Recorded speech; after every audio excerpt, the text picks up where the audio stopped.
बेटा आज ये जो वीडियो है ये मैंने आप लोगों के लिए इसलिए बनाया है क्योंकि कॉमर्स स्टूडेंट्स को आगे जाके उनको आगे कौन से जॉब प्रॉस्पेक्ट्स हैं, कौन सा कोर्स करना चाहिए, इसमें बच्चों को थोड़ा सा कन्फ्यूजन होता है। तो अभी ये ऐसा टाइम है कि जब आपके 12th के रिज़ल्ट्स आए हैं तो सबसे पहले तो आप लोग कॉन्ग्रेचुलेशंस। और मैं आपको कुछ इसमें कोर्सेज़ बता रही हूँ जो कि हमारे कॉमर्स स्टूडेंट्स आगे परस्यू कर सकते हैं और अपनी सोसाइटी में एक अच्छी रिस्पेक्टेबल पोजीशन और एक जॉब सेटिस्फैक्शन दोनों उनको मिल सकता है।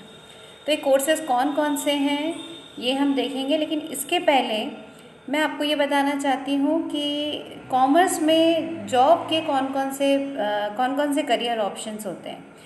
तो कॉमर्स में करियर ऑप्शंस में आप देखेंगे कि जैसे चार्टेड अकाउंटेंट जिसको हम सीए बोलते हैं, cost and management accounts, chartered and cost accounting, financial manager and analysis, then stock broker and investment analysis, banking, insurance, finance planning, company secretary, law and related options, law and company secretary, event management, human resource and personal management, financial management, production and material management, export management, health and hospital management, technology management etcetera. मतलब इतने सारे options होते हैं career में जो कि commerce students pursue कर सकते हैं। और इसीलिए जो कॉमर्स है वो एक बहुत ही हमारा एक ऐसा स्ट्रीम है जिसमें कि बहुत सारे करियर ऑप्शंस होते हैं। और ये जो मैंने आपको करियर ऑप्शन बताए इनके अलावा हम गवर्नमेंट जॉब में भी जा सकते हैं बहुत इजीली। कॉमर्स स्टूडेंट्स बहुत इजीली गवर्नमेंट जॉब में इसलिए जा सकते हैं क्योंकि वो बेसिक चीज़ें जो है, लैंग्वेज है, इकोनॉमिक्स जो है, टैक्स है और मैथ्स है, ये सब अकाउंट्स है, ये सब उनके सिलेबस में होता है। तो आपके पास इसके अलावा ये ऑप्शंस भी होते हैं जो कि अभी इस लिस्ट में नहीं है। अब हम देखेंगे इन ऑप्शंस को अचीव करने के लिए कौन कौन से कोर्सेज़ हैं। तो सबसे पहले मैंने लिया है बीकॉम, बैचलर ऑफ कॉमर्स इसका फुल फॉर्म होता है। और हम सबको पता है कि बीकॉम एक बहुत ही रिनाउंड कोर्स है, काफ़ी लोगों को इसकी इन्फॉर्मेशन होती है। लेकिन आपको ये पता होना चाहिए कि बीकॉम जो है वो 3 इयर्स का एक अंडर ग्रेजुएट प्रोग्राम होता है, उसके थ्रू आपको ग्रेजुएशन की डिग्री मिलती है। और इसमें आपको मैनेजरियल स्किल के साथ में banking, finance, accounting, tax, economics, law and business maths की और इसके अलावा और भी जो टॉपिक्स होते हैं उसकी भी आपको स्टडी कराई जाती है। इन सब की स्टडी के साथ ही हम देखते हैं कि हमारे पास अलग अलग ऑप्शंस होते हैं बीकॉम में। तो एक तो जिसको हम सबसे पहला ऑप्शन है हमारा बीकॉम अप्लाइड इकोनॉमिक्स। इस बीकॉम अप्लाइड इकोनॉमिक्स में हमारे बाकी के बेसिक जो कंपलसरी टॉपिक्स हैं उसके अलावा हम इकोनॉमिक्स पे इकोनॉमिक्स पे हमारा एम्फेसाइज ज़्यादा होता है। सेकेंड हमारा बीकॉम टैक्स। तो बीकॉम टैक्स एंड प्रोसीजर में हम जहाँ इकोनॉमिक्स बच्चे पढ़ते हैं उसकी जगह हमारे 2 पेपर टैक्स के होते हैं सारे सेमेस्टर या सारे ईयर में। देन बीकॉम सीए जिसको हम बोलते हैं that is the full form is computer application. और कंप्यूटर एप्लीकेशन में बच्चे 3 साल तक कंटिन्यूस 2 पेपर कंप्यूटर एप्लीकेशन यानी कंप्यूटर से रिलेटेड 2 पेपर्स की स्टडी करते हैं। इसी तरह से हमारा BCom banking and finance, BCom marketing and BCom tourism and travels है। इस तरह से कहने का मतलब ये है कि बीकॉम प्लेन भी होता है और बीकॉम इतने स्पेशलाइजेशन के साथ भी होता है। तो बीकॉम की ये इन्फॉर्मेशन है। और इसके बाद में आपके क्या क्या जॉब प्रॉस्पेक्ट्स हो सकते हैं। तो आफ्टर डूइंग बीकॉम आप इंश्योरेंस सेक्टर में जा सकते हैं, फाइनेंस सेक्टर में जा सकते हैं, you can start your own business, you will become entrepreneur. और आप बैंकिंग जैसी या आप टैक्स कंसल्टेंट, इस तरह के करियर ऑप्शंस आपके लिए ओपन हो जाते हैं। अब हम लेते हैं हमारा सेकेंड कोर्स बहुत ही इंटरेस्टिंग है। जो भी बच्चे जज या लॉ फील्ड में जाना चाहते हैं उनके लिए सेकेंड ऑप्शन है और ये है हमारा क्लैट में आपको बता दूं कि जो क्लैट है वो ये जो वेज हैं जैसे BA with LLB, BCom LLB, BSc LLB, BBA LLB, BSW, यहाँ पर बैचलर ऑफ सोशल वर्क जो होता है उसमें भी LLB and LLM, masters of law. इतने हमारे पास कोर्सेज अवेलेबल होते हैं क्लैट के लिए। और क्लैट के लिए आपको बताऊं कि एलिजिबिलिटी क्या है। तो क्लैट के लिए बच्चे का 10+2 क्लियर होना ज़रूरी है 45 मार्क्स एग्रीगेट के साथ में। और एक गुड न्यूज़ इसमें यह है कि पहले इसमें एक एज लिमिट होती थी जो कि अब कोई भी एज लिमिट नहीं है, no restriction for age now. और इसमें ये जो मैंने आपको बताया ये सारे अंडर ग्रेजुएट कोर्सेज के लिए। और जो पीजी कोर्सेज होते हैं, जब हम क्लैट या लॉ की फील्ड में जब हम पीजी कोर्सेज करना चाहते हैं, तो उसमें हमें जो हमारा ग्रेजुएशन है उसमें हमें एग्रीगेट 55 मार्क्स होते हैं, तो हम go for the further studies PG भी इसमें कर सकते हैं। अब हम देखें कि इसका पेपर क्या होता है या इसका क्या करिकुलम है, क्या सिलेबस होता है। तो इसका जो पेपर है उसको हमने 5 सेक्टर्स में डिवाइड किया हुआ है। Current affairs and GK, second है हमारा इंग्लिश लैंग्वेज। क्वांटिटेटिव टेक्निक्स में आपसे वो एनालिसिस वाला पार्ट, जैसे कि स्टैटिस्टिकल एनालिसिस में मतलब पाई चार्ट वगैरह दिया रहता है, स्टैटिस्टिकल डेटाज गिवन होते हैं, उसके थ्रू आपका एप्टीट्यूड चेक किया जाता है। Then logical reasoning and legal reasoning, ये 5 सेक्टर्स में हमारा जो क्वेश्चन पेपर होता है वो डिवाइडेड होता है। टोटल 150 क्वेश्चंस होते हैं इन 5 सेगमेंट के से रिलेटेड। और इसके स्कोरिंग के बेस पर आप पूरी कंट्री में जो अप्रॉक्स 25 गवर्नमेंट यूनिवर्सिटीज़ 25 यूनिवर्सिटीज़ हैं और अप्रॉक्स 50 जो लॉ कॉलेजेस हैं उसमें अपना एडमिशन करा सकते हैं। नेक्स्ट जो हमारा कोर्स है that is bachelor of commerce और विद ऑनर्स, जिसको हम बीकॉम ऑनर्स भी कहते हैं इन शॉर्ट। बीकॉम ऑनर्स में एडमिशन लेने का जो एलिजिबिलिटी क्राइटेरिया होता है वो होता है कि the student should clear his 12th exam with minimum aggregate is 50% in 12th। और इसमें अब देखिए बीकॉम ऑनर्स और बीकॉम ये दोनों कोर्सेज काफ़ी एक से हैं, तो आपको इसमें एक डिफरेंस समझ में आना चाहिए ताकि यू कैन ईजीली मतलब फाइंड आउट कि which one is better for you. तो बीकॉम ऑनर्स और बीकॉम जो प्लेन है उसमें क्या डिफरेंस है। तो इन बीकॉम ऑनर्स आपको डीप जो सब्जेक्ट की डेप्थ है वो दी जाती है, जबकि बीकॉम जो प्लेन होता है उसमें आपको एक आउटलाइन एक वो ओवरव्यू बताया जाता है सब्जेक्ट का। देन बीकॉम ऑनर्स में you can specialise in subject like accounting और इकोनॉमिक्स और marketing etcetera. And in plain economics में जो प्लेन बीकॉम होता है उसमें आपको कोई स्पेशलाइजेशन नहीं होता है। देन बीकॉम ऑनर्स में जो कट ऑफ है वो भी काफ़ी ऊपर जाता है। बीकॉम प्लेन में कट ऑफ जो है वो नीचे रहता है। और इंडस्ट्रीज़ में यदि हम देखें कि कोर्सेज करने के बाद हमारे जॉब प्रॉस्पेक्ट क्या हैं, तो बीकॉम ऑनर्स में हमारे जो जॉब प्रॉस्पेक्ट्स हैं वो काफ़ी हाई होते हैं rather than BCom plain. Okay, so this is the basic difference and this is the advantages of both the courses. Next course is Chartered Financial Analysis, जिसे हम CFA भी बोलते हैं in short. CFA जो होता है एक बहुत ही रिस्पेक्टेड और रिकग्नाइज्ड जो कोर्स है वो, और इसकी बहुत ही ज़्यादा डिमांड है क्योंकि अब हमारी कंट्री जो है वो इंडस्ट्रियलाइजेशन एंड ग्लोबलाइजेशन की तरफ जा रही है। तो CFAs की डिमांड जो है वो इंडिया में बहुत तेज़ी से आगे जा रही है और इसमें आपको बिल्कुल डेप्थ नॉलेज दिया जाता है इन्वेस्टमेंट इंडस्ट्री का। तो एक बहुत ही एक लीडिंग लाइन है, एक बहुत ही इसमें आपको बहुत अच्छी सैलरी के साथ में जॉब के प्रॉस्पेक्ट्स हैं। अब इसका एलिजिबिलिटी क्राइटेरिया क्या है, CFA को इन कैसे कर सकता है। तो CFA का जो एलिजिबिलिटी क्राइटेरिया है वो है सबसे पहले कि आपने एक बैचलर डिग्री जो है वो कंप्लीट की होनी चाहिए किसी भी डिसिप्लिन में। And second is the candidate is in a final year, यदि वो हमारा जो स्टूडेंट है वो यदि फाइनल ईयर में है डिग्री प्रोग्राम के, तो भी वो अपना रजिस्ट्रेशन करा सकता है CFA में। और उससे इसमें एटलीस्ट कम से कम 4 साल का उसको वर्क एक्सपीरियंस होना चाहिए।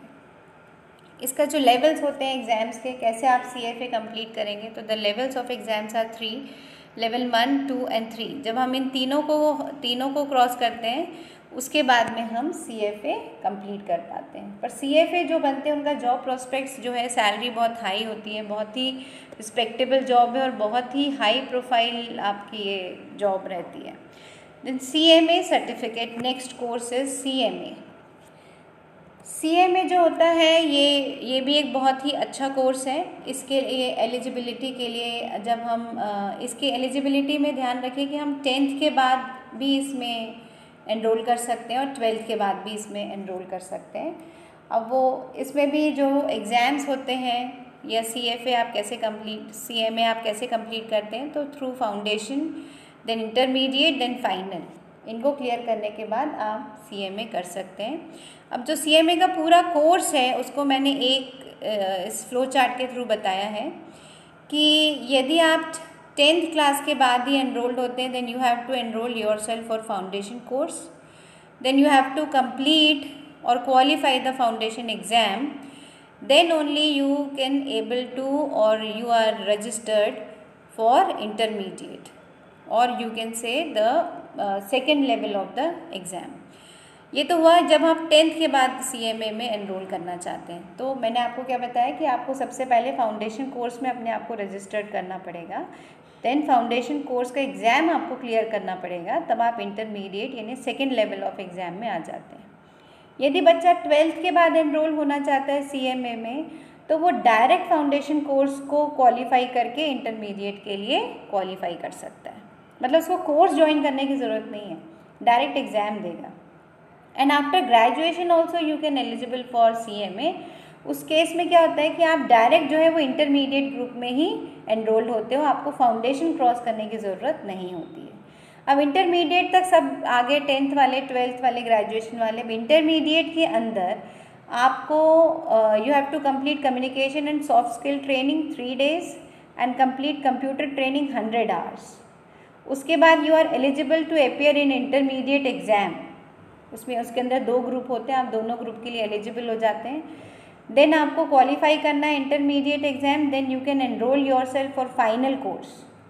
फाइनल कोर्स के लिए आपको you have to complete the industrial and oriented training programme for 7 days and complete practical training 3 years, और उसमें से भी 6 months is mandatory. After this training programme you are eligible to appear in final exam both group. After the qualifying of the final exam you have to complete practical training of 3 years, then you are become a CMA. So this is the flow chart for completion of CMA, and this is the chart for completion of training. Specially जब हम intermediate में रहते हैं तब practical training जो है वो 15 months, and for the student registered in intermediate course और after 11th of Feb 2020 intermediate और फाइनल। इंटरमीडिएट में 100 hours और 3 days का communication and soft skill training होता है, और फाइनल में कंपलसरी इंडस्ट्रियल ट्रेनिंग होता है आपका 7 days का। नेक्स्ट इन सबको कंप्लीट करके फाइनल ग्रुप कंप्लीट करके आप CMA हो जाते हैं। नेक्स्ट ऑप्शन और next very important course is ICWA। ICWA में हम कैसे एनरोल्ड हो सकते हैं? तो after the 12th exam you have to clear the foundation course exam, then you are eligible for intermediate, and then after crossing the intermediate you have to clear the final exam. और यदि आप graduation के बाद इस course के लिए जाना चाहते हैं ICWA के लिए, तो डायरेक्टली आपको फाउंडेशन करने की ज़रूरत नहीं है। आफ्टर ग्रेजुएशन आप अपने आप को इंटरमीडिएट में डायरेक्टली एनरोल कर सकते हैं। उसके बाद आपकी कंप्यूटर ट्रेनिंग होती है, then you are eligible for intermediate exams. After clearing the intermediate exams you can enrol yourself for final group, then modular training, then 3 years experience, and after clearing the final group आप क्या बन जाते हैं? ICWA बन जाते हैं। ठीक है, तो ICWA में भी 3 लेवल होते हैं एग्ज़ाम्स के, फाउंडेशन, इंटरमीडिएट एंड फाइनल। जो बच्चा 12th के बाद आता है उसे फाउंडेशन से करना पड़ता है, और जो 12th कंप्लीट करके मतलब ग्रेजुएशन के बाद आता है उसे इंटरमीडिएट से वो डायरेक्ट परस्यू कर सकता है।